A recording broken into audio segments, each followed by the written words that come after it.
કાયદાઓમાં બદલાવ થાય તે હેવા હેતુથી મજદૂર સંગઠન દ્વારા રાષ્ટ્રવ્યાપી હડતાલનું એલાન અપાયું છે। ત્યારે પોતાના હક અને વિવિધ માંગણીઓને લઈને વિવિધ વિભાગના કામદારો હડતાલ પર ઉતર્યા। વાત કરીએ અમદાવાદની, તો અમદાવાદમાં કામદારોએ પોતાના હક માટેની રેલીનું આયોજન કર્યું। જો કે રેલી પહેલા જ પોલીસે કેટલાક કામદારોની અટકાયત કરી લીધી। તો અરવલ્લી જિલ્લામાં રાષ્ટ્રીયકૃત બેંકો પૈકીની state bank of India, union bank સિવાયની બેંકોના કામદારો કામકામથી અળગા રહી હડતાલ પર જોડાયા હતા। તો રાજકોટ અને ભાવનગરમાં પણ મોટી સંખ્યામાં લોકો આ રેલીમાં જોડાયા હતા। જે રાષ્ટ્રવ્યાપી હડતાલનું આયોજન કરવામાં આવ્યું છે, એમાં ગુજરાતના મોટા ભાગના શહેરોમાં આશા વર્કરો, બેંકોના કર્મચારીઓ પણ જોડાયા હતા।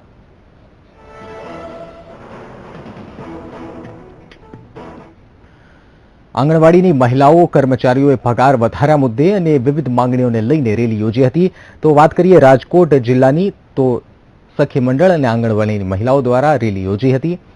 પગાર વધારો જેવા મુદ્દે મહિલાઓએ સૂત્રોચ્ચાર કરી વિરોધ કર્યો હતો। તો બીજી તરફ બનાસકાંઠાના પાલનપુરમાં પણ આંગણવાડી બહેનોની રેલી યોજાઈ હતી, જેમાં 1000 જેટલી કાર્યકર બહેનો જોડાઈ હતી। જો કે આ રેલીની મંજૂરી ન મળતા પોલીસે અટકાયત ભર્યા પગલાં લીધા હતા।